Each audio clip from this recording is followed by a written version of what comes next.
হযরতে শুআয়ব আলাইহিস সালামের জামানায় তার উম্মতদেরকে আল্লাহ ধ্বংস করে দিয়েছিলেন দুইটা কারণে। এক নম্বরে তারা ওজনে কম বেশি করত, দুই নম্বরে তারা তর্ক করত মিথ্যা বিষয় নিয়ে। আজ বাংলাদেশের সবচাইতে বেশি এই দুইটা গোনা হচ্ছে। ওজনে কম বেশি আছে না? ওজনে কম বেশি মানে কি শুধু দাড়ি পাল্লায় কম বেশি? এই যে ইউটিউবার যারা, এরাও কম বেশি করে। আপনি দেখবেন আমি যা বলছি কাটছাট করে এর সাথে আরো কিছু রং সং দিয়ে আমার এমন কালার করবে সে রাস্তায় বের হয় দুষ্কার হয়ে যাবে। আপনি যা পেয়েছেন ওইটা ডেলিভারি দেবেন, এর নাম হচ্ছে ওজন। আজ প্রাইমারি থেকে বিশ্ববিদ্যালয় পর্যন্ত, হাফেজি মাদ্রাসা থেকে দাওরা পর্যন্ত যারা শিক্ষক আছে, ওনারা শিক্ষকতা করার আগে যে জ্ঞানগুলো নিয়েছে, এই জ্ঞানগুলো যারা আহরণ করে, অর্জন করে, এই জ্ঞানগুলোই যদি ক্লাসে ওইভাবে সঠিকভাবে দিতে পারে তাহলে আর প্রাইভেট পড়া, কোচিং করা লাগে? এখন আর লাগছে না। আল্লাহ তাআলা এই দিকে ইঙ্গিত দিয়েছে যে যেটা পেয়েছো ওইটা ওইভাবে যে নিতে যায় তাকে অর্পণ করো। ওয়াইলুল লিল মুতাফফিফিন আল্লাযীনা ইযা তালু আলান নাসি ইস্তাওফুন। ওই মানুষগুলোর জন্য আক্ষেপ, আফসোস, ধ্বংস হয়ে যা করা যারা নেওয়ার সময় বেশি নেয়, দেওয়ার সময়। আর শিক্ষকদের দিকে আমি তাকিয়ে বলছি, এটা রেকর্ড হচ্ছে, যে যেখানে শিক্ষকতা করছেন কেন প্রাইভেট পড়া লাগবে, কোচিং করা লাগবে আপনি থাকতে? আপনি তো নেওয়ার সময় ঠিক মতোই নিয়েছেন, দেওয়ার সময় ওইটা ঠিক মতো দিলে তো আমার ছেলে মেয়েদের প্রাইভেট পড়ানো লাগে, কোচিং করানো লাগে। আপনি তো শিক্ষক এমনি হননি, অবশ্যই এরকম জ্ঞান অর্জন করে শিক্ষক হয়েছেন। এই জন্য আশা করবো যারা শিক্ষক মন্ডলী আছেন আমাদের মাথার তাজ, আপনারা যেন ধরা না খান, এই জন্য বললাম। কারণ বহু মানুষ ধরা খাবে। বহু আলেম আমরা যারা স্টেজে এখন কথা বলছি, এই যে আমরা এখন অবিখায় আছি। অবিখা মানে ওয়াজের বিনিময়ে খাদ্য। সরকারের একটা বাজেট আছে না মাঝে মাঝে, কি যেন কাবিখা, কাজের বিনিময়ে খাদ্য। আর আমরা এই 2 হুজুর যা করছি এটা কিসে? অবিখা, ওয়াজের বিনিময়ে খাদ্য। ওয়াজ না করলে আপনারা আমরা খেতে দিতেন, গাড়ি ভাড়া দিতেন। এই অবিখা করে যারা এদেশে আমরা আজ খাচ্ছি দায়ী আল্লাহর নাম নিয়ে, তাদেরকেও বলছি আমরাও কিন্তু ওজনে কম বেশি করছি। মসজিদের মেহরাব থেকে শুরু করি যত জায়গায় যতভাবে আমরা কথা বলি, সে রাজনৈতিক ময়দানে হোক আর ধর্মীয় ময়দানে হোক, আজ আমরা অধিকাংশ মানুষ ওজনে কম বেশিতে ব্যস্ত। কিভাবে? আমি কাবা শরীফে জমার নামাজ পড়েছি একটা, মসজিদে নববীতে পড়েছি একটা। ওনারা 35 মিনিট করে বয়ান করলেন আরবিতে। কথাগুলো আমি বুঝেছি, কিন্তু সঠিক যেভাবে তুলে ধরা দরকার, তাকওয়ার উপরে একজন, এলেমের উপরে একজন, তুলে ধরতে পারে নাই। কারণ ওই দেশে রাজতন্ত্র চলছে। সঠিকভাবে ওই কথাগুলো যদি কোরআন হাদিস দিয়ে যেভাবে বলা দরকার তুলে ধরে, দেখবেন তার পরের দিন ডক্টর সালের মতো উনি গুম হয়ে যাবে। এই 15 বছর যেটা আমাদের দেশে ছিল, আমরা এই ময়দানে বসে কথা বলতাম, কিন্তু এখান থেকে নাক বরাবর না গিয়ে ঘুরিয়ে যেতাম। কথা বুঝতেছেন? আমরা আগামীতে আর কোরআন হাদিসের কথা বলতে গিয়ে আর ঘোরাঘুরি করতে চাই? এই ঘোরাঘুরি করার জন্য অনেকে এখন চেষ্টায় আছে। যারা যেভাবে কথা বলছেন এই কথাগুলো আপনাদের না, এই কথাগুলো আপনাদের বিভিন্ন প্রতিবেশীরা শিখিয়ে দিচ্ছে, এটা আমরা অলরেডি জানি। যারা এই কথা এই দেশে বলতে পারে, মুসলমানের 92% মুসলমানের দেশে, যে চরমপন্থা আর মৌলবাদ এই দেশে যেন অভয়ারণ্য তৈরি করতে না পারে, এ কথাটা জীবনেও তার না। এই কথাটা অবশ্যই দাদাদের শিখিয়ে দেওয়া কথা। কারণ আমরা তো তার বাবার জীবনী পড়েছি। তার বাবা সারা জীবন ছিল সাম্রাজ্যবাদী, এই ভারতের আগ্রাসন বিরোধী। আপনি শহীদ জিয়াউর রহমানের পুরা জীবনী পড়ে দেখেন, সারা জীবন তিনি ভারত বিরোধী ছিল। ভারত তার ভয়ে কেঁপেছে, অথচ তাদের আদর্শ নিয়ে আজ যারা রাজনীতি করছে তাদের মুখে আলে কথাগুলো এখন বের হচ্ছে। এই জন্য আমরা জানি এ কথাগুলো আসলে তাদের না, তারা উন্মাদ হয়ে গেছে, পাগল হয়ে গেছে। এই পাগলামি বন্ধ করা দরকার, নয়তো পরিণতি শেষে দেখা যায় যে হাসিনার মতো হয়ে যাবে। আপনারা মাজলুম, আমরাও মাজলুম, আপনাদেরকে আমরা ভালোবাসি, সতর্ক করলাম, এরপরে আপনার মনে যা লাগে তাই করে। যারা বলে এক জিয়া লোকান্তরে লক্ষ জিয়া ঘরে ঘরে, এ কথাটা তাদের মুখে মানায় না। কারণ জিয়াউর রহমানের সারা জীবনী পড়েন, আমি নিজে পড়ে দেখেছি, কোনোদিন তিনি চাঁদাবাজি করেননি, পাথর দিয়ে মানুষ খুন করেননি। তাহলে আপনি করছেন, অবশ্যই আপনি জিয়ার রাজনীতি করেন না, অন্য কিছু আপনি ঢুকিয়েছেন। আরাফাতের ময়দানের পাশে মসজিদে নামিরা আছে। 16 সালে একবার দেখলাম ইমাম সাহেব খুতবা দিচ্ছে আরবিতে, আমাদের দেশের শহীদ রাষ্ট্রপতি জিয়াউর রহমানের নাম নিয়ে দোয়া করছি। উনি ওখানে নিম গাছ লাগিয়েছে, যেটাকে এখন জিয়া গাছ বলা হয়। ওনার নামে প্রায় 1-1.5 মিনিট দোয়া করলো, শহীদ জিয়াউর রহমান এই নাম নিয়ে। কি গো, হঠাৎ আরবি বলতে বলতে বাংলা বলছে? বাংলা মানে এইটা, ওই আরবি নামটা বাংলা নাম আরবির ভেতরে উনি চালিয়েছে। পরবর্তীতে দোয়া খেয়াল করে দেখি ওনার জন্য মাফ চায়, ওনার সম্মান বৃদ্ধি করার জন্য আল্লাহর কাছে বলছে আরাফাতের ময়দানে খুতবায়, হজের খুতবায়। কারণ কি, আরাফাতে লক্ষ লক্ষ মানুষের মাথার উপরে এই যে ছায়া দেওয়ার জন্যে বাংলাদেশ থেকে প্লেনে করে মাটি আর নিম গাছ নিয়ে লাগিয়েছে, এই জন্য জিয়া ট্রি বলা হয়। তারা মানুষের মাথার উপরে এই মরুভূমিতে যত রকমের উত্তাপ আছে, তাপ বন্ধ করার জন্য ছায়ার ব্যবস্থা করেছে, তাদের জন্য দোয়া হয়। আর আপনি তার নাম নিয়ে রাজনীতি করে, তার আদর্শের সৈনিক দাবি করে মানুষের মাথার ছায়া আরো কেড়ে নিচ্ছে। ভোলার একটা ঘটনা আজকে পড়ে আমি অলরেডি কেঁদে ফেলেছি। একজনের কাছে চাঁদা চেয়েছে, দিতে চাইনি, শেষে তাকে ধরে বেঁধে রেখে 8-9 জন মিলে তার স্ত্রীকে অলরেডি ধর্ষণ করেছে। একটা কথা হলো, এখন তো বিভিন্ন মানুষ এই যে ভ্যান আলা, আজকে রিক্সা, আমি সকালে একটা অনুষ্ঠানে ছিলাম, এক রিক্সা চালক বলছে যে আগেই ছাতা ভালো ছিলাম। আমার একটা গল্প মনে পড়ছে, কাফন চুরি করতো একটা লোক, কবরে মাটি দিলেই সকালবেলা আর কাফন পাওয়া যায় না, উলঙ্গ করে কাফন নিয়ে চলে আসে, বিক্রি করে দেয়। সারা এলাকায় এত বদনামে এই লোকটার জন্য নামই পড়ে গেছে কাফন চোর। চিন্তা করছে আমি মরে গেলে তো আমার সে গালি গালাজ দেবে, এটা তো বন্ধ করা দরকার।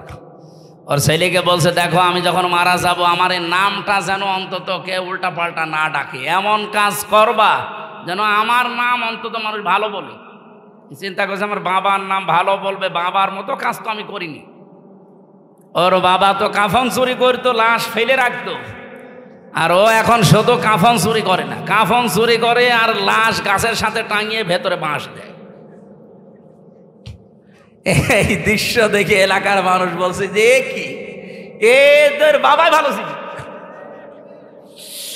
অন্তত বাবা শুধু কাফন চুরি করে নিয়ে আসতো, লাশ তো কবরে থাকতো। আর এ কি আরম্ভ করেছে, শুধু কাফন চুরি করে না, লাশ ঝুলিয়ে রাখে গাছের সাথে, আবার পেছনে বাঁশ দিয়ে রাখে। এর বাবাই ভালো ছিল। আমার তো মনে হচ্ছে 15.5 বছর যে জুলুম অত্যাচার নির্যাতন হয়েছে, 1 বছরে অনেকে তা ছাড়িয়ে চলে গেছে। এই জন্য ভ্যান চালক এখন বলছে যে ছাতা আগেই ভালো ছিল। এ কথা যেন আর সামনে না বলতে পারে, এ বিষয়ে সতর্ক হওয়া দরকার না? বৃষ্টি খুব জোরে চলে আসলো নাকি? আমার ভাইরা, আমরা যে কোরআনে কারিম থেকে কথা শোনার জন্য বসেছিলাম, এখানে মেন কথা ছিল আমরা বিশাল গিরিপথ, এটা পার হয়ে আল্লাহর বানানো জান্নাতে যেতে চাই। এর 1 নম্বরে কর্মসূচি আল্লাহ দিয়েছেন ফাক্কু রাকাবা, দাস মুক্তি করার জন্য আপনাকে কাজ করা লাগবে। আও ইউতআমুন ফি ইয়াউমিন যি মাসগাবা, মিসকিন যারা, অসহায় যারা, এই মানুষগুলোর খাবারের ব্যবস্থা করা লাগবে, ছুটে যাওয়া লাগবে অসহায় মানুষের কাছে।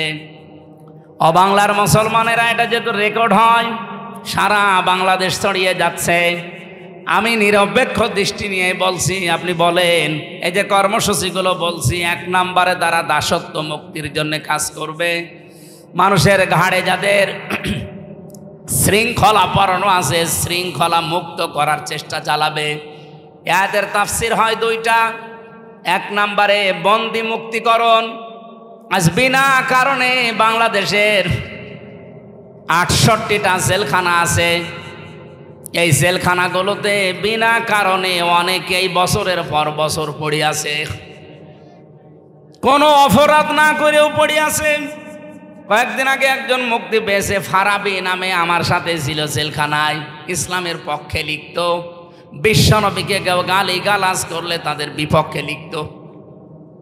এই লোকটাকে বিনা কারণে এই হাসিনা 11 বছর জেলের ভেতরে আটকে রেখেছিল দাদাদের নির্দেশে। এই লোকটা এখন মুক্ত বাতাসে এসেছে, আল্লাহ যেন তাকে কবুল করেন নবীর প্রেমে, দিনের জন্য, বলেন আমিন।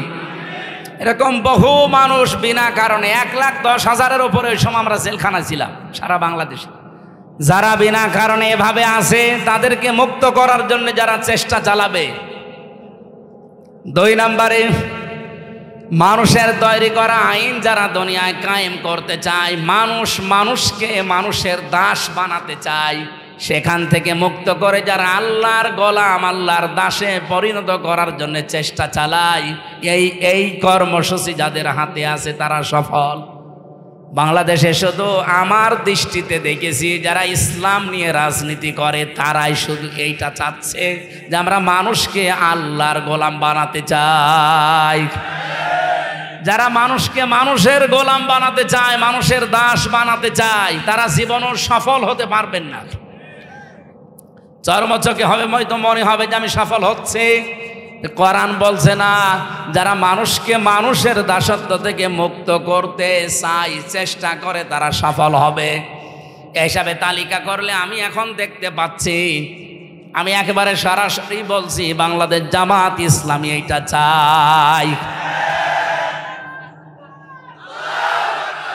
হাদিস পড়ছিলাম আজকে আসার সময়, হযরত ইবনে ওমর থেকে বর্ণিত, ফাত্তাবিউস সিয়াদাল আযম ইলা আখিরিল হাদিস, রাহু তিরমিজি। ইবনে ওমর রাদিয়াল্লাহু তাআলা আনহু বলেন, যাদের দ্বারা তাড়াতাড়ি ইসলাম প্রতিষ্ঠা করা তোমার এলাকায় সম্ভব হয়, তুমি খুব দ্রুত তাদেরকে সমর্থন জানাও, ইত্তেবা করো, অনুসরণ করো। বাংলাদেশে 73টা দলের ভেতরে আপনি বলেন তো, এই মুহূর্তে দেশ ছেড়ে দিলে ইউনিয়ন থেকে সংসদ পর্যন্ত, আন্তর্জাতিক মহল পর্যন্ত চালাতে পারে এই দেশে যত দল আছে, আমার দৃষ্টিতে আমি দেখেছি জামাত ইসলামী। আপনার কাছে যাই মনে হোক, এটা আমি পেয়েছি। ইউনিয়ন থেকে আন্তর্জাতিক মহল পর্যন্ত প্রত্যেকটা জায়গা, হ্যাঁ অন্য অন্য দলও পারবে, কিন্তু এরা আমি নিজে মিশে দেখলাম যে পারছে এবং পারার কথা। যদিও এখনো পর্যন্ত এদের সবকিছু হাতের আয়ত্তে এখনো দেওয়া হয়নি, এখনো দিগন্ত টিভি খুলে দেওয়া হয়নি, এখনো ইসলামিক টিভি খুলে দেওয়া হয়নি। এই কথা বলেন না কেন? অথচ আমরা দেখলাম 1 বছর 1 মাসের ভেতরে সময় টিভি ঠিক চলছে, শুধু হাত বদল হয়েছে। 71 টিভি ঠিক চলছে, কিন্তু হাত বদল হয়েছে। ডিবিসি ঠিক চলছে, হাত বদল হয়েছে। আর টিভি ঠিক চলছে, হাত বদল হয়েছে। এগুলো যদি সব হাত বদল হয়ে চলতে পারে, দিগন্ত টেলিভিশন, ইসলামিক টেলিভিশন কি হয়েছে? এগুলো চলতে পারে না। মিডিয়া এত শক্তিশালী আপনি জানেন, একটা মিথ্যা কথা 10 বার বললে অনেকে সত্য মনে করে, আর ওরা ওই সমস্ত টিভি চ্যানেল দিয়ে একটা মিথ্যা কথাকে 100 বার প্রচার করে, এ দেশের মানুষ মনে করে না এটাই সত্য। আমরা জোর দাবি জানাচ্ছি, যারা দায়িত্বে আছেন, আমরা দিগন্ত এবং ইসলামিক টিভি খুব তাড়াতাড়ি সম্প্রসারণ চাই। এটা চান না? ওয়া'ইদ্দু লাহুম মাসতাতা'তুম মিন কুওয়াতি ওয়া মির রিবাতিল খায়ল। হে নবী, এই পৃথিবীতে ইসলাম ধ্বংস করার জন্য ওরা যেটা কাজে লাগায়, ওটা উল্টিয়ে ইসলামের পক্ষে কাজে লাগানো। আজ পৃথিবীতে সবচাইতে বেশি ইসলামের বিপক্ষে কাজ করছে এই মিডিয়া। এই কথা বলেন না কেন? আপনি দেখছেন না, একটা মিথ্যা কথাকে 10 বার প্রচার করে, মানুষ মনে করে না এ সত্য হলেও হতে পারে। আমাকে 3 বছর আটকিয়ে রাখার পেছনে এই মিডিয়ার কারসাজি ছিল। ওরা উল্টা পাল্টা করে কাটসাট করে 1.5 ঘন্টা 2 ঘন্টার আলোচনা 2-3 মিনিট 1.5 মিনিট ছেড়ে দেয়। আগের কথা নেই, পরের কথা নেই, আমার রিমান্ডে শুধু ওইটাই শুনিয়েছি। এখানে পেশাব করিবেন, না করিলে 50 টাকা জরিমানা। মানে কমা দেওয়ার কথা, আর ওরা দেয় কোথায়? এই জন্য মিডিয়ায় যারা কাজ করছেন তাদের আরো অ্যাক্টিভ হওয়া লাগবে, কারণ এটা ইবাদত। আপনাকে এই ক্যামেরা ভিডিও আপনাকে জাহান্নামে নিয়ে যাবে, এইটাই আপনাকে জান্নাতে নিয়ে যাবে যদি আপনি ওই মানের কাজ করেন। কথা বলেন। নুন আল কলামি ওয়া মা ইয়াসতুরুন। আল্লাহ বলেন কলমের কসম, এটা একটা কলম। এটা কলম না? কলম দিয়ে লেখকরা যা লেখে ওই লিখিত জিনিসের আল্লাহ কসম দিয়েছেন। সুতরাং উল্টা পাল্টা লিখে যাবেন মানুষের বিরুদ্ধে। সাত গায়ে জারিয়া যেমন আছে, গোনায় জারিয়াও আছে। অনেকে খালি সাত গায়ে জারিয়া শুনে পেয়ে আনন্দে থাকে, তো সাত গায়ে জারিয়া। আরে ভাই, গোনায় জারিয়া আছে, ওইটা আপনার কোন বাবা নেবে? এ বাংলাদেশে বহু মানুষ সাত গায়ে জারিয়া না করে আজ অনেকে গোনায় জারিয়া করে যাচ্ছে। এমন এমন কথা লিখে যায় একটা মানুষের, একটা দলের বিপক্ষে, যেই কাজ যেই কথা ওই লোকটা ওই দলের ভেতরে নেই। আন্দাজে আপনি এগুলো ছড়িয়ে যদি কালার করার চেষ্টা করেন, আপনি হয়তো মরে যাবেন আর 50 বছর পর, কিন্তু আপনার এই মিথ্যা লিখিত বই, মিথ্যা লিখিত পত্রিকা এ কি মরে যাবে? যতদিন থাকবে টিকে আপনার কবরে ফ্ল্যাক্সি লোড হয়ে এগুলো সব এই গোনাগুলো যেতে থাকবে। আপনি হয়তো মারা যাওয়ার সময় 50 মন গোনা নিয়ে মরে গিয়েছিলেন, কিয়ামতে যখন উঠবেন আপনার আমল নামায় দেখবেন 50,000 মন গোমা জমা হয়ে আছে। এরকম পাগল দেশে নেই? ওই যে ফজু পাগল একটা আছে, আন্দাজে। আমার মনে হয় ওরে বাইরে রাখলে দেশের ক্ষতি হবে, ওরে আমার পাবনায় পাঠানো দরকার। যারা আছেন কিশোরগঞ্জে ধৈর্য বেঁধে ওরে পাবনায় পাঠান, আমরা দরকার হয় কোকর মারা ইঞ্জেকশন দিয়ে দিই, পড়ে থাক। তাছাড়া যত কথা বলে, আমার 100টা কথা বললে 98টা মিথ্যা কথা, আর সব আলেমদের বিরুদ্ধে। ওর কি জন্মই হয়েছে আলেমদের বিরোধিতা করার জন্য নাকি? এই জন্য আমাদের উচিত মানুষকে, যারা মানুষের দাসত্ব থেকে মুক্ত করে আল্লাহর দাস বানাতে চায়, আপনি সেই দলে যোগ দেন যাদের দ্বারা তাড়াতাড়ি ইসলাম কায়েম করার সম্ভাবনা বেশি। সেই দলে আসেন, আপনি সফল হতে পারবেন। এই আয়াত আর এই হাদিস আমি এখন বানালাম। বলেন বলেন।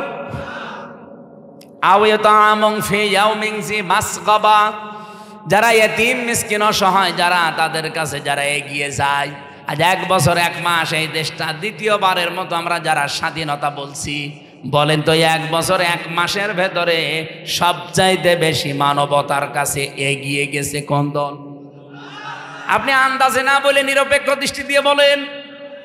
আমার কুষ্টিয়া জেলা দৌলতপুর থানায় ভাঙন আরম্ভ হয়েছে, বন্যা চলছে, কত দল তো কুষ্টিয়ায় আছে। শুধুমাত্র দেখলাম এই 3 দিনে বাংলাদেশ জামাত ইসলামী, যদিও তারা মুসলিম, যদিও তারা নিজেরাই অসহায়, 15-16 বছর তারা নিজেরাই অসহায়, এরপরও কয়েক ট্রাক মাল নিয়ে অলরেডি তারা বিতরণ করেছে। এলাকার মানুষ এখন খুশি। আমরা যদি ভালো কাজে এভাবে প্রতিযোগিতা করতে পারতাম, আর যত দল কুষ্টিয়াতে আছে প্রত্যেকেই যদি এই ট্রাক মাল নিয়ে গিয়েছে, তো কুষ্টিয়ার মতো যত জেলায় বন্যা হচ্ছে সবগুলো উত্তরণ করা সম্ভব হতো। এই কাছে নেই। আমি জামাত ইসলামীতে এসেছি জেলখানা থেকে আসার পর। এর আগে আমি অ্যাক্টিভ ছিলাম না শিবিরে, জামাতে, কোনো দলে না, ওই যে অবিখা ওয়াজ করে খেতাম। এখানে আসার পরে আমি অ্যাক্টিভভাবে মিশে কাজ করে দেখতে পাচ্ছি জামাত কর্মী মানেই সমাজকর্মী। এদের আসল কাজ এইটা যে সমাজে উন্নয়নমূলক কাজে আপনি আগে অংশগ্রহণ করেন। এই জন্য আহ্বান জানাচ্ছি, এদের চরিত্রটা আপনিও নেন, আপনাকেও মানুষ ভালোবাসবে। মানুষকে জোর করে কিছু হয় না, তার প্রমাণ হাসিনা। এত জোর করেছিল, 3টা বছর আমার যোগাযোগ বিচ্ছিন্ন রেখে, শুধু বউ থেকে, ছেলে মেয়ে থেকে না, মা বাপ থেকে না, দুনিয়া থেকে বিচ্ছিন্ন করে রেখেছিল মাটির নিচে। কি করতে পেরেছে? এই গাজীপুরে ছিলাম প্রায় 3 বছর। কি করতে পেরেছে শেষ পর্যন্ত? সেটাকে ওরা বেশি ঘৃণা করে, সেই দলে এখন আমি আরো অ্যাক্টিভ হয়ে গেছি। আমার এই জামাত ইসলামে অ্যাক্টিভ হওয়ার জন্য হাসিনা দায়ী। ও যদি জেলে এইভাবে কষ্ট না দিত, আমার মনে হয় আমি এভাবে আসতাম না। আগে যে ছিলাম অবিখা করে খেতাম। তা আমার এখানে অ্যাক্টিভ করার জন্য আপনি দায়ী। আপনি দিল্লি বসে বসে এখন সুবহানাল্লাহ পড়ে। দেখ, ভালো আপনার জন্য যে অন্তত আমি অ্যাক্টিভভাবে একামতে দিনের দায়িত্ব পালন করার জন্য একজন হতে পেরেছি, আপনাকে এই জন্য ধন্যবাদ। আপনার কারণে বহু মানুষ এরকম অ্যাক্টিভভাবে এসেছে।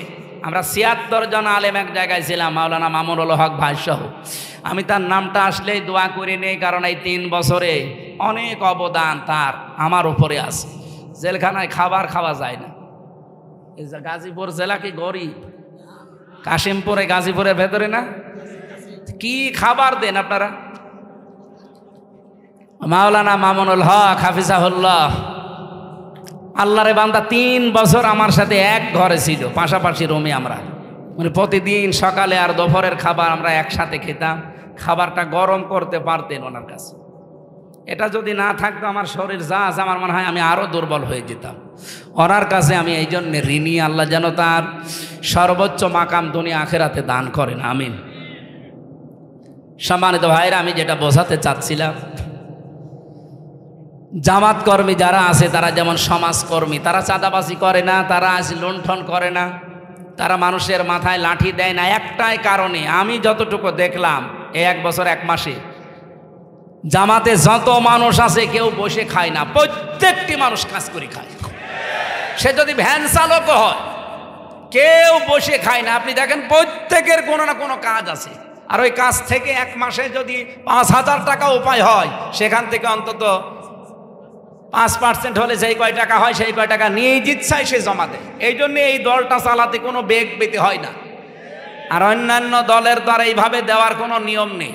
যদি 5,000 পায়, আরো 10,000 বাম হাতের ইনকাম করে। এই জন্য আহ্বান জানাচ্ছে, আমি নিজে বুঝেছি, এদেরকে দেখলাম এরা ফাক্কু রকাবা করতে চায়, এরা দাসত্ব মুক্ত করতে চায় মানুষকে, মানুষের দাস থেকে আল্লাহর দাস বানাতে চায়। এরা মানুষের দুয়ারে দুয়ারে খাবার পৌঁছিয়ে দিচ্ছে। আমিরে জামাত সুস্থ ছিল যখন, দেখেননি এত পর্যন্ত পানির ভেতরে নেমে মাথায় ঝড়ি নিয়ে ফেনীতে, রংপুরে, সেই সুনামগঞ্জে উনি এগিয়ে চলে যাচ্ছে। 64 বছরের একজন বৃদ্ধ যুবক। কোন দলের মানুষকে তো আমি এইভাবে অ্যাক্টিভ হতে দেখলাম না, কারণ তারা এই আয়াত পড়েছে, আয়াতের শিক্ষা নেয়নি। 3 নম্বরে আপনাদের গুণাগুণ অর্জন করা লাগবে। ইয়াতীমান যা মাকরাবা, এখানে শব্দের দিকে খেয়াল করেছেন। ইয়াতীমান যা মাকরাবা, নিকট আত্মীয়র ভেতরে যারা ইয়েতিম, অসহায়, এই মানুষগুলোর দায়িত্ব নেওয়া লাগবে, খোঁজ খবর নেওয়া লাগবে। আমরা অনেকেই চাই মন থেকে, এটা বললে যদিও মা বোনেরা আমাকে খারাপ বলে, আমি তাও বলছি, অধিকাংশ পরিবারে আজ আমরা আমাদের নিজের নিকট আত্মীয় যারা যারা একটু দুর্বল অসহায়, তাদের হকগুলো আদায় করতে পারি না, শুধু আমার বউর কারণে। আমার বউ না, অন্যের বউ। আমারটা বললে আমি মায়ের খাবো, এটা রেকর্ড হচ্ছে। সম্মানিত মা বোনেরা, আপনারা যেখানে যেখানে বসে আছেন, রেকর্ড শুনতেছেন, কি করবেন আপনি? নাই 200 বছর হায়াত পেলেন, আপনার স্বামীর যে সম্পদ হচ্ছে আরো 10 গুণ বৃদ্ধি হলো। আপনি আরামে খেলেন, সন্তান জন্ম দিলেন, পেশাব পায়খানা করে শেষ করে কবরে চলে গেলেন, কি হবে বলেন? খাদিজাতুল কুবরা রাদিয়াল্লাহু তাআলা আনহা, উনি নবীজি নবুয়ত পেয়ে যখন আসলেন, যে 5টা সার্টিফিকেট দিয়েছিলেন, আপনি দিতে পারেন না। আপনি দিতে পারেন না কারণ আপনার কারণেই যে স্বামীগুলো আমরা আছি এই কাজগুলো করতে পারি না। খাদিজাতুল কুবরা ওই সময় বলেছিলেন, আবুল কাসেম, কাল্লা ওয়াল্লাহি লা ইয়াখজিকাল্লাহু আবাদান ইন্নাকা লা তাসিলুর রহিমা। হে আবুল কাসেম, কখনোই কোন জিন ভূত পরি আপনাকে ভয় দেখাতে পারে না, কারণ আপনি নিকট আত্মীয় যারা, রক্তের সম্পর্ক যারা, তাদের সাথে সম্পর্ক ঠিক রাখেন। তাহলে মানুষের ভেতরে ভয় দূর করার জন্য, আজ অনেকে জিনের ভয়, ভূতের ভয় পায়, এ ভয় দূর করার জন্য মাস্ট বি নিকট আত্মীয় স্বজনের খোঁজ খবর রাখা লাগবে। হাদিস হচ্ছে, নবীজি বলেন, কোন স্ত্রী যদি চায় যে আমার স্বামী আরো বেশি দিন বেঁচে থাক, আমার স্বামীর হায়াত, সম্পদ, ইজ্জত, দুনিয়ার মর্যাদা আরো বেড়ে যাক, ওই স্ত্রীর উচিত তার স্বামীকে যেন মাঝে মাঝেই বলে, স্বামী যা করো অন্তত নিকট আত্মীয় স্বজন, রক্তের সম্পর্ক সাথে সাথে সাথে আছে, এগুলো আরো দৃঢ় করো। আপনি নিজের মন থেকে বলেন তো, এরকম স্ত্রী এখন কম না বেশি? কম। অধিকাংশ স্ত্রী চাই না আমি আমার ভাইয়ের হকগুলো আদায় করি, আমার বোনের হকগুলো আদায় করি, আমার ফুফু, আমার চাচা, এগুলোর হক আমি আদায় করি, পুঙ্খানুপুঙ্খান ওরা চাই না। আপনার সাহায্য না পেলে এগুলো আমি 100 ভাগ পারবো না। শেষে দেখা যাচ্ছে আস্তে আস্তে আমি মানসিক রোগী হয়ে যাব। আজ বহু মানুষকে দেখি তার স্ত্রীকে বাদ দিয়ে দেয় শুধু এই একটা মাত্র কারণে। স্ত্রী নিজের দিকে খুব ভালোই টানে, নিজের মা বাবা, নিজের ভাই, নিজের বোন, ওইগুলো আসলে স্বামীকে দিয়ে পাগল হয়ে যায়। আর স্বামীর পক্ষ থেকে কেউ আসলে ওর মনই পাওয়া যায় না। এরকম বউ আছে? কার হাত তোলেন তো, তোলেন।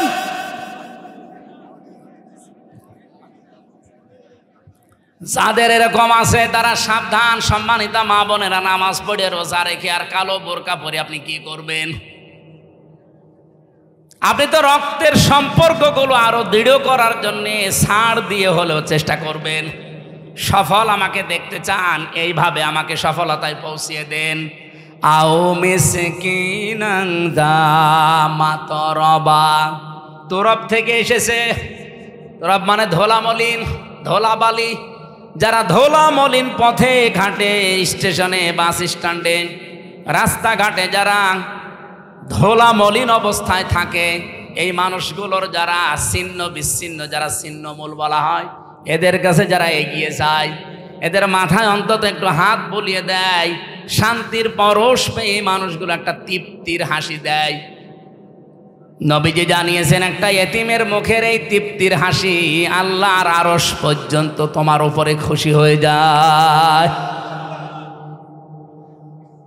আপনি 20 তলা বিল্ডিং বানিয়েছেন, সেই রকম বিউটিফাই করে জাঁকজমকপূর্ণ একেবারে একত পাথর দিয়ে, বিভিন্ন মার্বেল পাথর নিয়ে এসে কাবায় যে পাথর সাজানো আছে ওই পাথর দিয়ে আপনি বানিয়েছেন।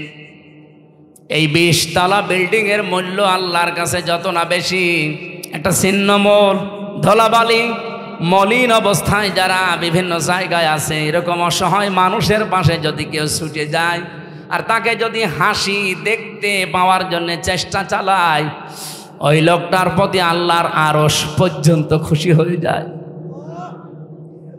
বলেন তো, এই কর্মসূচিটা বাংলাদেশে 73টা দল আজ কাজ করছে। আমি তো নিজে দেখতে পাচ্ছি কারা নিয়েছে। যারা নিয়েছে কান খাড়া করে শোনেন, কোরআন হাতে নিয়ে বলছি আপনারা সফল হবেন।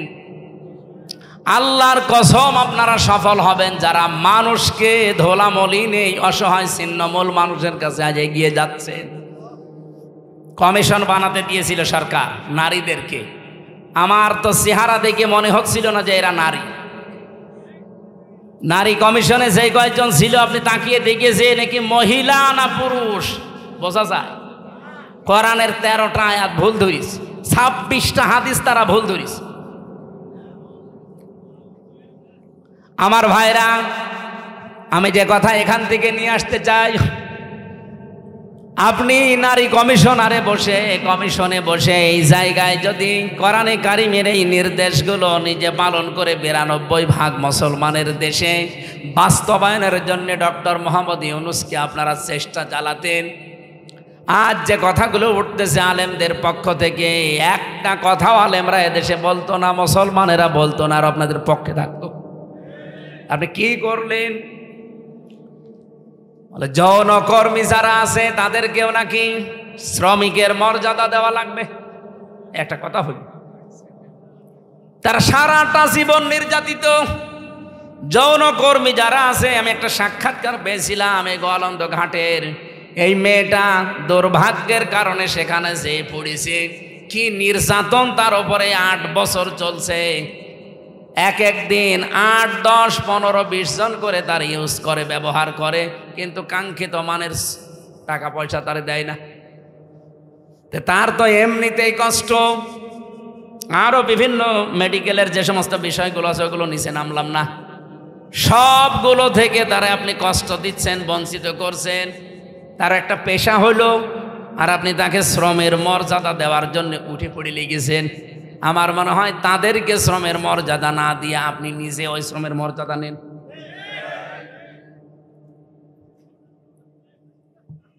আমি আর বাকিটা বললাম না।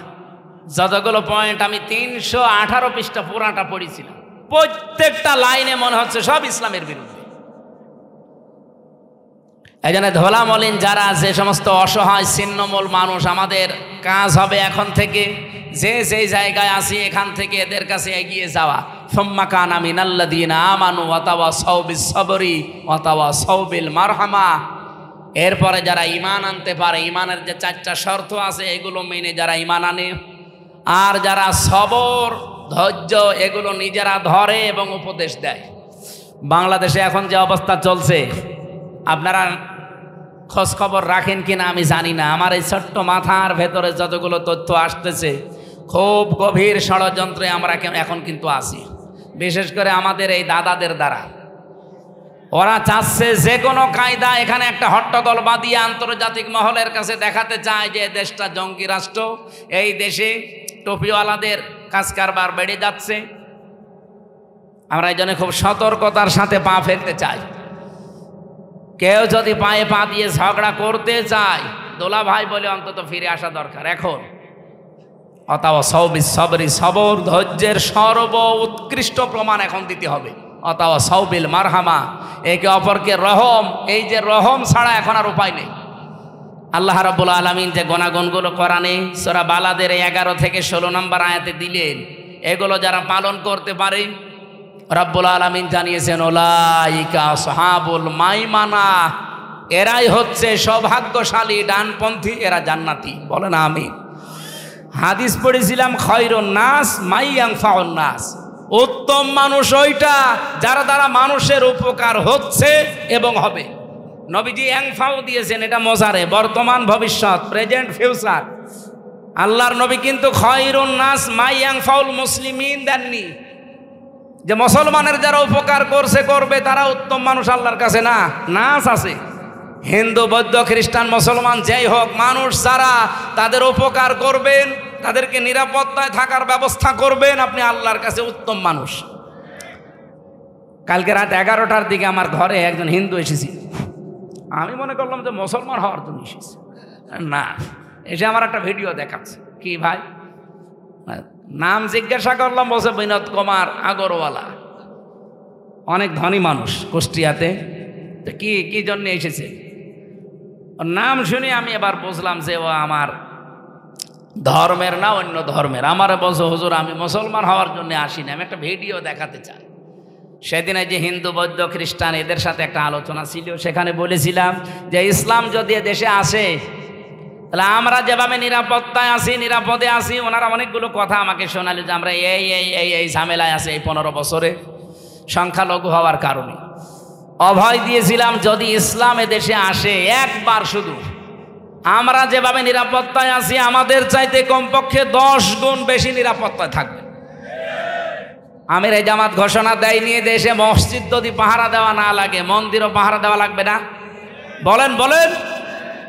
ওনাকে অভয় বাণী দিয়েছিলাম যে এই দেশে জামাত ইসলামের ঘোষণা, 300 এমপি তারা ঘোষণা দিয়েছে, যদি এমপি পাশ করে তারা আপনাদের ভোট নিয়ে আল্লাহর রহমতে 100 টাকা নিয়ে এমপি হলে 5 বছরে 1 টাকাও বাড়বে না, আর যারা যা আছে কমে যাবে। ওনার নাকি এই কথাটা খুব বেশি ভালো লেগেছিল, আমার ভিডিও দেখাচ্ছে। আমার ভিডিও না দেখে আপনি একটু মুসলমান হলে ভালো হয় না? তা আমরা শুধু মুখে বলা আমিরে জামাতের ঘোষণা শেষ করেই না, আমরা এটা কাজে দেখাতে চাই। আর এদেশে আমি সারা বাংলাদেশ তো ঘুরছি, আমি দেখতে পাচ্ছি যে জোয়ার এবার উঠেছে। আমার মনে হয় এই জোয়ারে এবার ইসলামকে সংসদ পর্যন্ত নিয়ে যেতে পারে। আর একবার যদি নিয়ে যায় না, কিয়ামত পর্যন্ত ইসলামের হাত থেকে দেশ আর কেউ নিতে পারবে না, সে যে যত বড় ষড়যন্ত্র করুক না কেন। আমরা এবার একটু দেখানোর সুযোগ পেয়েছি। দল ইংরেজি শিক্ষিত মানুষ এক জায়গায় থাকতে পারলে টুপিওয়ালা 2 জন এক জায়গায় থাকতে পারে না, কিন্তু এটা ভুল প্রমাণ হয়েছে। এবার সব টুপিওয়ালা প্রায় এক জায়গায় এসে গেছে, কয়েকটা সিড়া ছোটা বাদ দিয়ে। ওগুলো হুজুর না, ওগুলো খেজুর, ওগুলো ওলামা লীগের মতো, বালাম বিন বাওরার মতো, ফরিদ উদ্দিন মাসুদের মতো। ওগুলো আলেম বললে গোনা হবে, আলেম নামে ওগুলো জালেম। এই জন্যে দেখতেছি এখন সব যেহেতু এক হয়ে গেছে অলরেডি। মাওলানা মামুনুল হক মাঝে মাঝে খাবার খাওয়ার সময় আমার বলতো, হামজা কি ভাবতাম বাইরে, আরে ভেতরে এসে কি দেখছি। বাইরে আমি টুপি নিয়ে ফতোয়া দিতাম, জোব বানিয়ে ফতোয়া দিতাম, আর এখন এসে দেখছি জালেমরা সব এক জায়গায় করে তালা মেরে রেখেছে। আল্লাহ যদি বাইরে কোনোদিন নিয়ে যায়, যাই করি অন্তত এবার আমরা এক হব, সেইটাই উনি চেষ্টা চালিয়েছিল সারা দেশে। আমার মনে হয় সফল হচ্ছে এবং হতে যাচ্ছে ইনশাআল্লাহ। ইসলামের বাক্স আপনারা শোনেননি, এবার শুধুমাত্র একটা হবে। আমরা এই কথা এতদিন যে মিথ্যা কথা শুনতাম যে টুপিওয়ালা দুজন এক জায়গায় হতে পারে না, এটা যেন আবার মিথ্যায় প্রমাণিত হয়। আল্লাহ রাব্বুল আলামিন আমাদের এক এবং নেক হওয়ার তৌফিক দেন। দল মত জাতি বর্ণ ধর্ম নির্বিশেষে আজকের এই অনুষ্ঠান, যেহেতু এই দেশে সবাই আমরা আছি। কয়েকদিন আগে সিঙ্গাপুরে ছিলাম, সেখানে 100 জনের মাত্র 5 জন মুসলমান আর 95 জন অমুসলিম। মালয়েশিয়াতে 100 জনের 61% মুসলমান, বাকিগুলো সব অমুসলিম। আমরা যারা এখানে বসে আছি, এই দেশে যারা বসবাস করি, আমাদের 100 জনের 92 জন আমরা মুসলমান। বলেন সুবহানাল্লাহ। অন্যান্য জাতির ভাইরা যারা আছেন তাদেরকে কোরআন কারীম শোনার জন্যে, বোঝার জন্যে, এর কাছে আসার জন্যে আহ্বান জানাচ্ছি।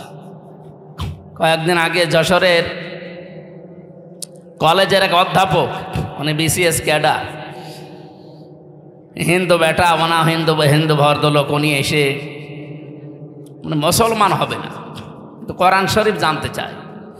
আমি বললাম যে স্যার, আপনার মুসলমান হওয়ার দরকার নেই, আপনি শুধু কোরআন শরীফ আমাদের ধর্মীয় গ্রন্থ একটু বুঝে বুঝে পড়বেন। আপনি 2-3 মাস সময় নেন, 2-3-4 মাস যত সময় লাগে, একটু বুঝে বুঝে পড়বেন। আপনি যদি আরবি না পড়েন, বাংলায় পড়েন, ইংরেজিতে পড়েন, যে ভাষায় পারেন একটু বুঝে পড়বেন। মুসলমান হওয়ার আপনার আমার দরকার নেই। উনি 3 মাস পরে দেখি নিজের থেকে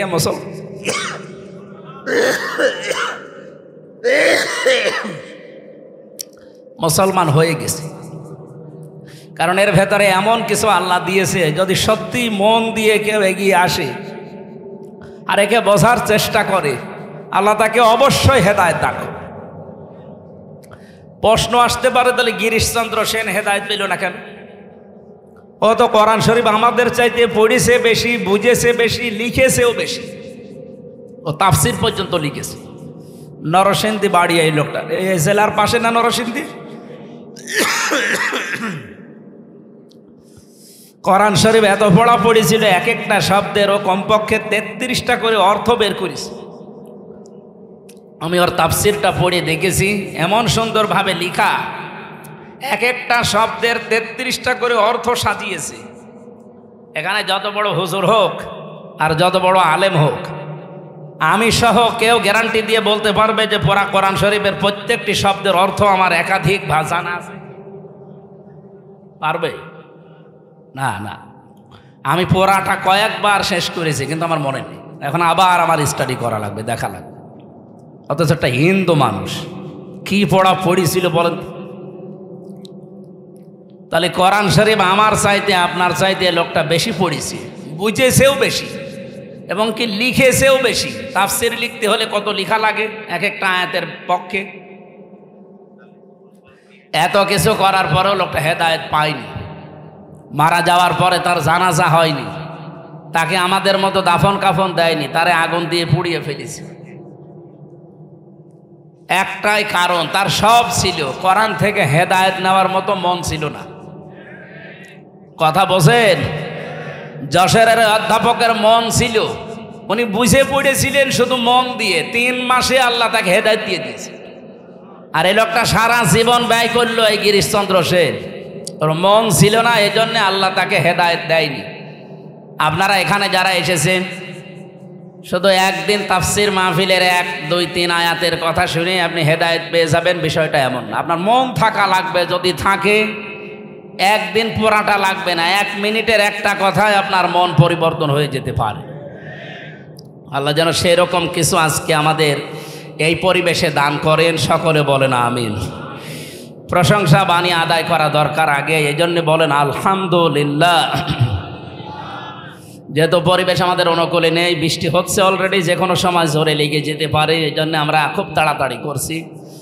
দরুদ আর সালাম পাঠ করার মাধ্যমে একটা তেলাওয়াতকৃত আয়াত আপনারা শুনলেন, সূরা বালাদ 11 নম্বর আয়াত থেকে আমরা পড়েছিলাম 16 নম্বর আয়াত পর্যন্ত। গুরুত্বপূর্ণ কিছু মেসেজ আল্লাহ এই আয়াতের ভেতরে আমাদেরকে দিতে চেয়েছে, একটু এদিকে খেয়াল করে থাকেন।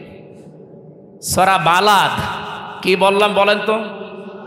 বালাদ শব্দের শাব্দিক অর্থ কি? নগরী। বালাদ মানে কি? নগরী। সূরা পরা কোরআন শরীফে আল্লাহ 114টা সূরা দিয়েছেন। 92টা সূরা আছে মক্কার আর 22টা সূরা আছে মদিনার। আরও মতভেদ থাকতে পারে, তবে এইটা এখন প্রসিদ্ধ। মক্কা এবং মদিনায় যেগুলো নাজিল হয়েছে এই হিসাবে নামকরণ করা হয় মাক্কি সূরা, মাদানী সূরা। আমার এখান থেকে প্রশ্ন, এদিকে তাকান। যতদিন পর্যন্ত মক্কাতে সূরা নাজিল হয়েছে, কোরআন নাজিল হয়েছে, কোন সূরায় আপনি পাবেন না ইয়া আইয়ুহাল্লাযীনা আমানু। আছে? এখানে যারা কোরআন পড়েন বসেন, আপনারা জবাব দেন তো। পড়া কোরআনে যত জায়গায় মাক্কি সূরা, কোন জায়গায় ইয়া আইয়ুহাল্লাযীনা আমানু আছে? হে ইমানদারেরা নেই। হ্যাঁ আছে ইয়া আইয়ুহাল ইনসান বা ইয়া আইয়ুহান নাস, হে মানব মণ্ডলী। মদিনায় যে 22টা সূরা নাজিল হয়েছে সেখানে দেখবেন ইমানদারকে আল্লাহ ডাক দেওয়ার সময় ইয়া আইয়ুহান নাস আর বলেননি, বলেছে ইয়া আইয়ুহাল্লাযীনা আমানু। আমি কথা যেহেতু অল্প সময় বলবো, গুরুত্বপূর্ণ কিছু পয়েন্ট আসবে, আপনারা মনে রাখবেন, আশা করছি সামনে কাজে লাগবে। মক্কায় বলেন তো নবীজি নিজে আছে, হযরতে আবু বকর সিদ্দিক রাদিয়াল্লাহু তাআলা আনহু আছে, হযরত ওমর আছে রিদওয়ানুল্লাহি তাআলা আলাইহিম আজমাইন, যারা সরাসরি জান্নাতের সার্টিফিকেট ধারী মানুষ। এ মানুষগুলোর ঈমান ছিল না? জবাব দেন, ছিল না? আল্লাহ কেন ইয়া আইয়ুহাল্লাযীনা আমানু বললেন না? কারণ যতদিন নবীজি 13 বছর নবুয়ত পাওয়ার পরে মক্কায় ছিলেন, ওই সময়ের রাষ্ট্রের দায়িত্ব ছিল আবু জেহেল। কে ছিল? আরো জোরে বলেন। এই লোকটা যতদিন দায়িত্বে আছে ততদিন আল্লাহর বিধান দিয়েই তো দেশ চালিয়েছে নাকি? নবীজি ওখান থেকে মদিনায় গেলেন, রাষ্ট্র গঠন করলেন। 10 বছর এই কোরআন দিয়ে মদিনা চালিয়েছিলেন, রাষ্ট্র চালিয়েছিলেন। আল্লাহ রাব্বুল আলামিন মদিনাতে যতদিন কোরআন নাজিল করেছেন, কোন জায়গায় 89 জায়গায় আপনি পড়া কোরআনে পাবেন। কোন জায়গায় আর ইয়া আইয়ুহান নাস বললেন না, বললেন ইয়া আইয়ুহাল্লাযীনা আমানু, ও হে যারা ঈমানের দাবি করো তাদেরকে বলছি। আমার এই ছোট্ট মাথার ভেতরে এই চিন্তা এসেছে। আমি মদিনার লাইব্রেরিতে ছিলাম, অনেকক্ষণ ছিলাম, অনেকগুলো বিষয় নিয়ে আলোচনা করতে। আমার এক বন্ধু থাকে ওখানে মদিনা বিশ্ববিদ্যালয়ে, তার সাথে বসে এই যে 4 দিনের 3 দিনই তার সাথে চেষ্টা করলাম, দেখি কিছু নেওয়া যায় কিনা। এই বিষয়টা আমার মাথার ভেতরে এসেছে। যতদিন পর্যন্ত নবীজি নিজে সাহাবায়ে কেরামকে নিয়ে মক্কায় ছিলেন, ইয়া আইয়ুহাল্লাযীনা আমানু এ ডাক শুনতে পারেননি। মদিনায় গিয়ে শুনেছিলেন একটাই মাত্র কারণ সেখানে রাষ্ট্রীয়ভাবে ইসলাম কায়েম হয়েছে, কোরআনের বিধান চলছে। বাংলাদেশে 54 বছর স্বাধীন হয়েছে। আপনি কোনো দিকে মন না দিয়ে এখান থেকে কিছু নেওয়ার চেষ্টা করেন। এই 54 বছরে আজ পর্যন্ত কোরআনের 500 আয়াত আছে শরীয়তের বিধান, একটাও চলছে। এই দেশে যদি আপনি যতই দরবেশ দাবি করেন, এখনো পূর্ণাঙ্গ ইমানদার আল্লাহর কাছে আপনি বিবেচিত হতে পারেন। আপনি পূর্ণাঙ্গ ইমানদার হতে পারবেন যখন আপনার ব্যক্তিগত জীবন থেকে আন্তর্জাতিক জীবন পর্যন্ত কোরআন দিয়ে চলবে। আর এটা চালাবে ফেরেশতারা। হ্যাঁ, এই কথাটা এখন বলতে গেলে কিছু মানুষের রাগ হয়। এই 15.5 বছরে মসজিদের মেহরাব থেকে যখন কথা বলতাম জুলুমের বিরুদ্ধে, কিছু মানুষ বলতো এ একেবারে সাহসী হুজুর। এমনকি বিভিন্ন প্রশাসনের মানুষদের কাছ থেকেও প্রশংসা আসতো যে বিশাল সাহস, আর কোনো ভয় নেই। অথচ সেই মেহরাবই আছে, সেই হুজুরই আছে, শুধু সময় পাল্টিয়েছে। সেই কথাগুলো এখন জুলুমের বিরুদ্ধে, মানুষের অধিকারের পক্ষে, ন্যায়ের পক্ষে কথা বলতে গেলে কিছু মানুষ এখন দেখছে, বলছে যে এ মসজিদ কি রাজনীতি করার জায়গা? আপনি 15 বছর বললেন না কেন? মসজিদে মেহরাব নামে যে জায়গাটা আছে, যেখানে ইমাম সাহেব দাঁড়িয়ে খুতবা দেয়, মেহরাব মানে কি? অস্ত্রাগার, মানে অস্ত্র রাখার জায়গা। এই যে প্রশাসনে যারা আছে, পুলিশ লাইনে যেয়ে দেখেন অস্ত্রে রাখার একটা জায়গা আছে, ওটার অস্ত্রাগার বলা হয়। নবীজির মসজিদের ভেতরে এই জায়গাটা ছিল। আমি এবার 7 মিনিট সময় পেয়েছিলাম ওই জায়গায় নামাজ পড়ার জন্য। যেখানে মসজিদ উপরে উঠে আজান দেয়, নিচে ওই জায়গাটা মনে হচ্ছে এখনো অস্ত্র রাখার জায়গায়। আপনি এই কথাগুলো এখন জুলুমের বিরুদ্ধে, শিরিকের বিরুদ্ধে, কুফরের বিরুদ্ধে, বেদাতের বিরুদ্ধে এই মসজিদের মেহরাব থেকে বললে আপনার কাছে রাজনীতি মনে হয়? আপনাকে তো আমার মনে হয় হাসিনা রোগে ধরিস। ওটা রোগ, হাসিনা একটা কি কলেরা যেমন রোগ, ওটা একটা রোগ। রোগ আল্লাহ বিদায় দিয়েছে। কয়েকদিন আগে খুব গালিগালাজ শুনছিলাম গোপালগঞ্জ নিয়ে। ম্যাডাম খালেদা জিয়া বলেছিল না সে গোপালই পাল্টিয়ে ফেলব।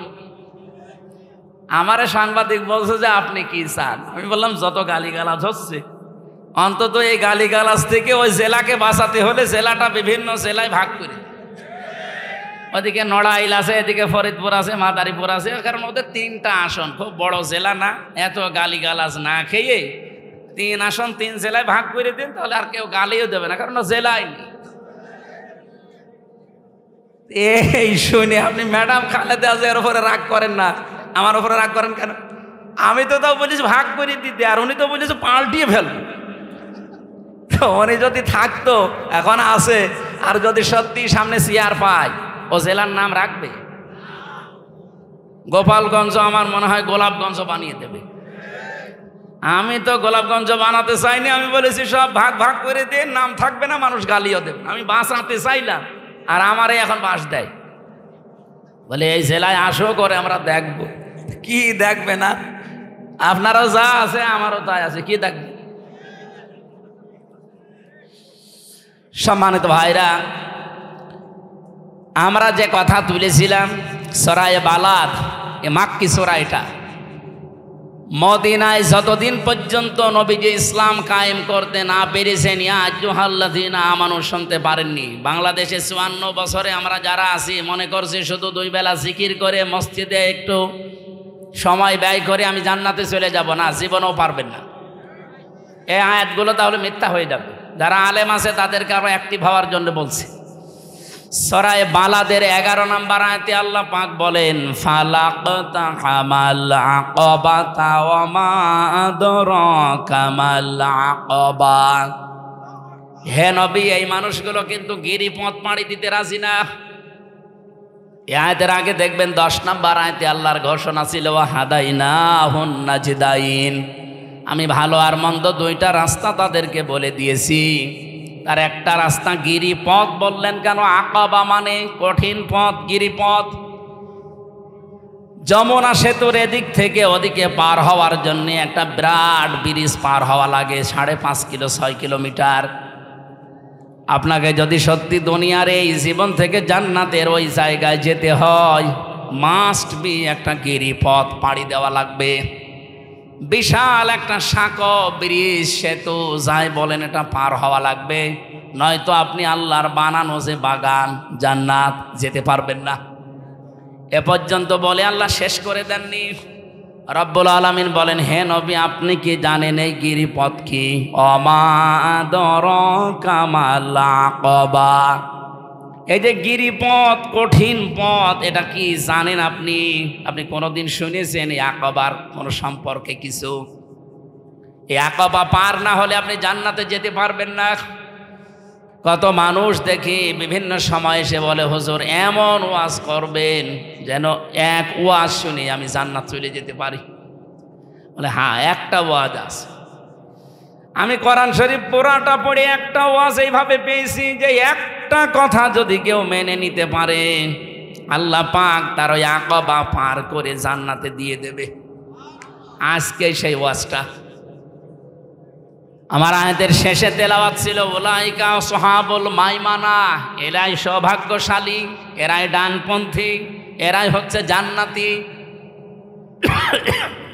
এখন যে গিরিপথ পার হয়ে আপনি জান্নাত পর্যন্ত যাবেন, এই গিরিপথ পাড়ি দিতে হলে যে কর্মসূচিগুলো হাতে নেওয়া লাগে, বাংলাদেশে এখন 73টার উপরে দল কাজ করছে। সবাই শান্তি চায় দেশে। কয়টা? এই 73টা রাজনৈতিক দলের ভেতরে নিবন্ধিত অনিবন্ধিত সব মিলে কোরআনে কারিমের কাছে আমরা জিজ্ঞাসা করব যে গিরিপথ পার হয়ে আমরা জান্নাতে যেতে চাই, আমরা সৌভাগ্যশালী হতে চাই, আমরা কল্যাণ পেতে চাই, আমরা ডানপন্থী হতে চাই। এর পরবর্তীতে আল্লাহ কিন্তু বামপন্থী মানুষের কিছু পরিচয় দিয়েছেন। বাংলাদেশে বামপন্থী নেই? বলেন তো, বাম হাতের কাজ কি সব ভালো? কি করে এটা দিয়ে? আমি নিচে নাই নামলাম। বামপন্থী বলে আর যারা বুক ফোলান, বলেন তো আমি বাম রাজনীতি করি। আপনি কি মানুষ? আপনারে দিয়ে তো ওই যে ওই জায়গা পরিষ্কার করা দরকার, কারণ আপনি বাম। কোরআনে যেখানে বাম ওলাইকা আসহাবুল মাশআমা এই সমস্ত শব্দগুলো আল্লাহ দিয়েছেন, তার পরবর্তীতে দেখবেন কিছু নিকৃষ্ট গুণের কথা দিয়েছেন। আমি কোরআন পড়ে বাংলাদেশের সাথে মিলিয়ে দেখেছি, এদেশে যারা বামপন্থী রাজনীতি করে ওগুলোর সব তাদের ভেতরে আছে। বামপন্থী যারা বাম হাতের কাজ আপনারা অবশ্যই দেখেন, ওদের অনেকগুলো চরিত্রের কথা আছে। এক নাম্বারে ওরা আন্দাজে কথা বলে বেশি। বামপন্থী রাজনীতি এদেশে আজ যারাই করছে দেখেন, কারো বিরুদ্ধে কথা বলতে গেলে সঠিক তথ্য নিয়ে আসে না, আন্দাজে বলে। ঢাকা বিশ্ববিদ্যালয়ে আমি নাম নিলাম না একজনের, কি যেন মোল্লা নাকি নামের শেষে আছে, এই ছেলেটার কথাবার্তা আমি শুনি মাঝে মাঝে। ও যা তথ্য দেয় বিভিন্ন দলের পক্ষে বিপক্ষে, সবগুলো মিথ্যা কথা। আমরা কোরআনে কারিমে সূরা আরাফ থেকে কিছু তেলাওয়াত কিন্তু আয়াত আজকে আমি আসার সময় পড়ছিলাম। হযরতে শুআয়ব আলাইহিস সালামের জামানায় তার উম্মতদেরকে আল্লাহ ধ্বংস করে দিয়েছিলেন দুইটা কারণে। এক নম্বরে তারা ওজনে কম বেশি করত, দুই নম্বরে তারা তর্ক করত মিথ্যা বিষয় নিয়ে। আজ বাংলাদেশের সবচাইতে বেশি এই দুইটা গোনা হচ্ছে। ওজনে কম বেশি আছে না? ওজনে কম বেশি মানে কি শুধু দাড়ি পাল্লায় কম বেশি? এই যে ইউটিউবার যারা, এরাও কম বেশি করে।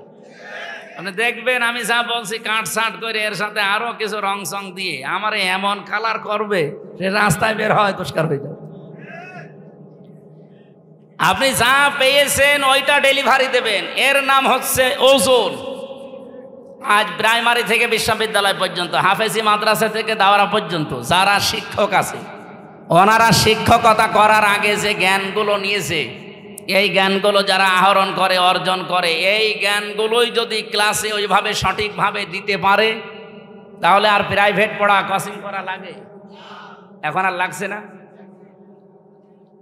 আল্লাহ তাআলা এই দিকে ইঙ্গিত দিয়েছে যে যেটা পেয়েছো ওইটা ওইভাবে যে নিতে যায় তাকে অর্পণ করো। ওয়াইলুল লিল মুতাফফিফিন আল্লাযীনা ইযা তালু আলান নাসি ইস্তাওফুন। ওই মানুষগুলোর জন্য আক্ষেপ, আফসোস, ধ্বংস হয়ে যা করা, যারা নেওয়ার সময় বেশি নেয়, দেওয়ার সময়। আর শিক্ষকদের দিকে আমি তাকিয়ে বলছি, এটা রেকর্ড হচ্ছে, যে যেখানে শিক্ষকতা করছেন, কেন প্রাইভেট পড়া লাগবে, কোচিং করা লাগবে আপনি থাকতে? আপনি তো নেওয়ার সময় ঠিক মতোই নিয়েছেন, দেওয়ার সময় ওইটা ঠিক মতো দিলে তো আমার ছেলে মেয়েদের প্রাইভেট পড়ানো লাগে, কোচিং করানো লাগে। আপনি তো শিক্ষক এমনি হননি, অবশ্যই এরকম জ্ঞান অর্জন করে শিক্ষক হয়েছেন।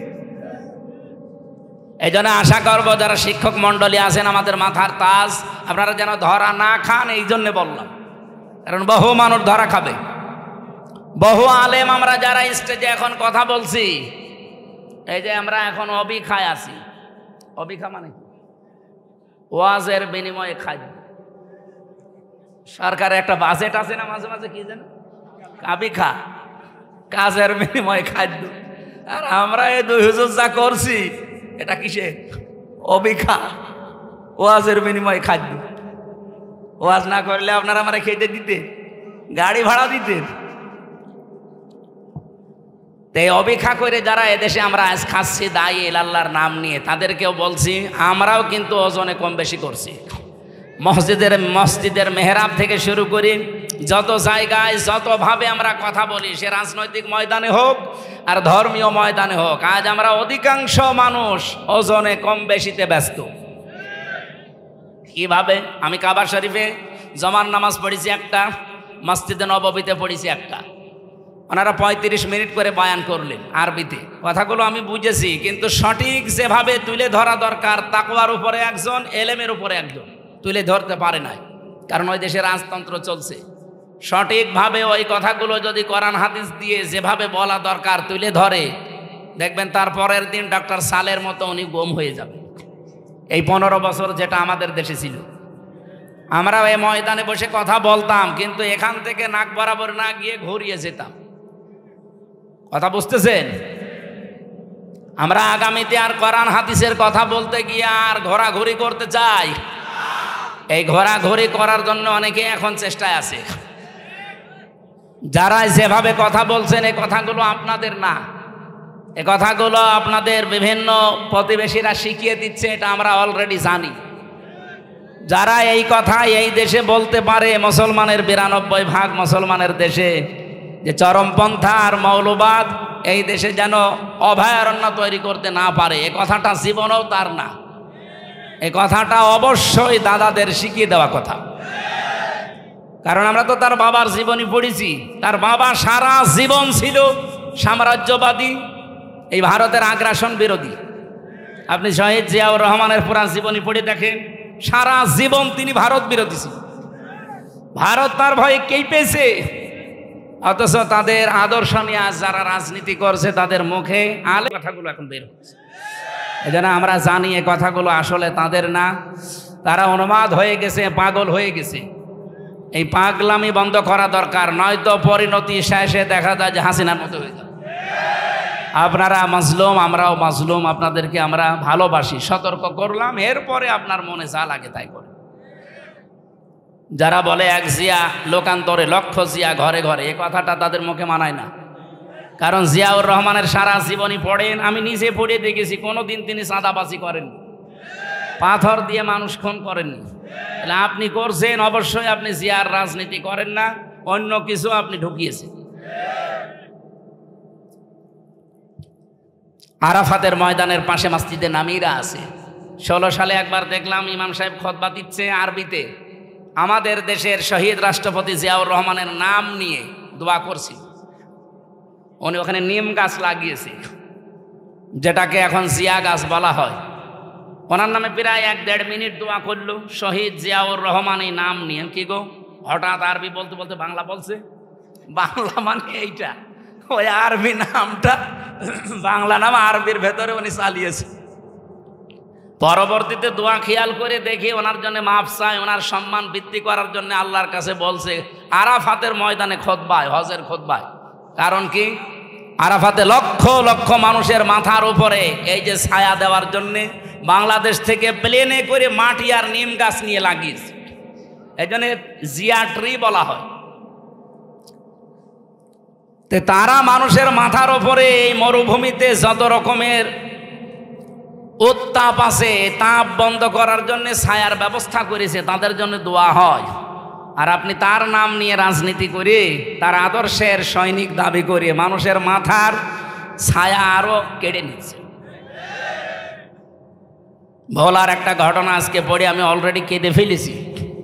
একজনের কাছে চাঁদা চেয়েছে, দিতে চাইনি, শেষে তাকে ধরে বেঁধে রেখে 8-9 জন মিলে তার স্ত্রীকে অলরেডি ধর্ষণ করেছে। একটা কথা হলো,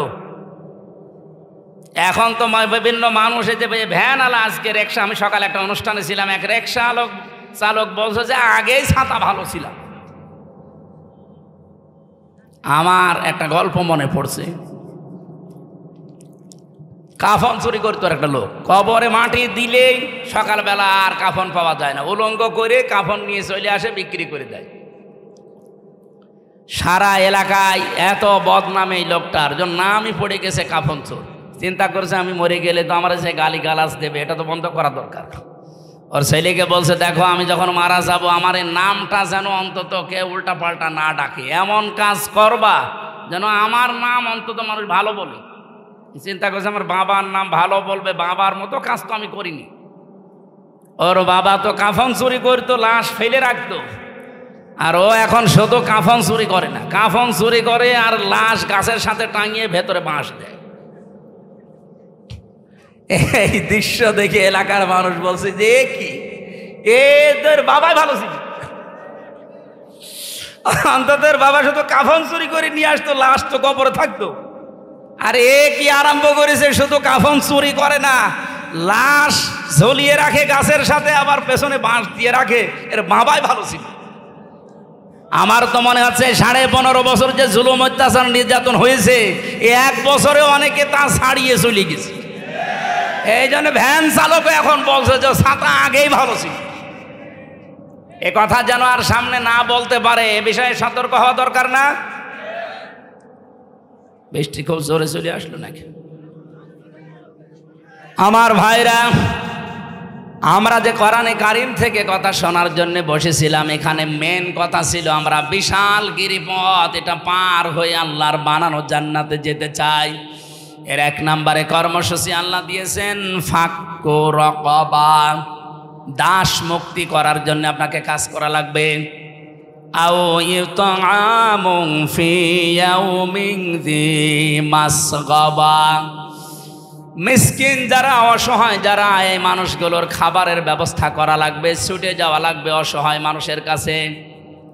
অবাংলার মুসলমানেরা এটা যেহেতু রেকর্ড হয়, সারা বাংলাদেশ ছড়িয়ে যাচ্ছে, আমি নিরপেক্ষ দৃষ্টি নিয়ে বলছি, আপনি বলেন এই যে কর্মসূচিগুলো বলছি, 1 নম্বরে তারা দাসত্ব মুক্তির জন্য কাজ করবে। মানুষের ঘাড়ে যাদের শৃঙ্খলা পরানো আছে, শৃঙ্খলা মুক্ত করার চেষ্টা চালাবে। এদের তাফসির হয় 2টা। 1 নম্বরে বন্দি মুক্তিকরণ। আজ বিনা কারণে বাংলাদেশের 68টা জেলখানা আছে। এই জেলখানাগুলোতে বিনা কারণে অনেকেই বছরের পর বছর পড়ে আছে, কোনো অপরাধ না করেও পড়ে আছে। কয়েকদিন আগে একজন মুক্তি পেয়েছে, ফারাবি নামে, আমার সাথে ছিল জেলখানায়, ইসলামের পক্ষে লিখত, বিশ্বনবীকে গালি গালাজ করলে তাদের বিপক্ষে লিখত। এই লোকটাকে বিনা কারণে এই হাসিনা 11 বছর জেলের ভেতরে আটকে রেখেছিল দাদাদের নির্দেশে। এই লোকটা এখন মুক্ত বাতাসে এসেছে, আল্লাহ যেন তাকে কবুল করেন নবীর প্রেমে, দিনের জন্য, বলে না আমিন। এরকম বহু মানুষ বিনা কারণে, 1,10,000-এর উপরে ওই সময় আমরা জেলখানা ছিলাম সারা বাংলাদেশে, যারা বিনা কারণে এভাবে আছে, তাদেরকে মুক্ত করার জন্য যারা চেষ্টা চালাবে। 2 নম্বরে মানুষের তৈরি করা আইন যারা দুনিয়ায় কায়েম করতে চায়, মানুষকে মানুষের দাস বানাতে চায়, সেখান থেকে মুক্ত করে যারা আল্লাহর গোলাম, আল্লাহর দাসে পরিণত করার জন্য চেষ্টা চালায়, এই কর্মসূচি যাদের হাতে আছে তারা সফল। বাংলাদেশে শুধু আমার দৃষ্টিতে দেখেছি যারা ইসলাম নিয়ে রাজনীতি করে তারাই শুধু এইটা চাচ্ছে যে আমরা মানুষকে আল্লাহর গোলাম বানাতে চাই।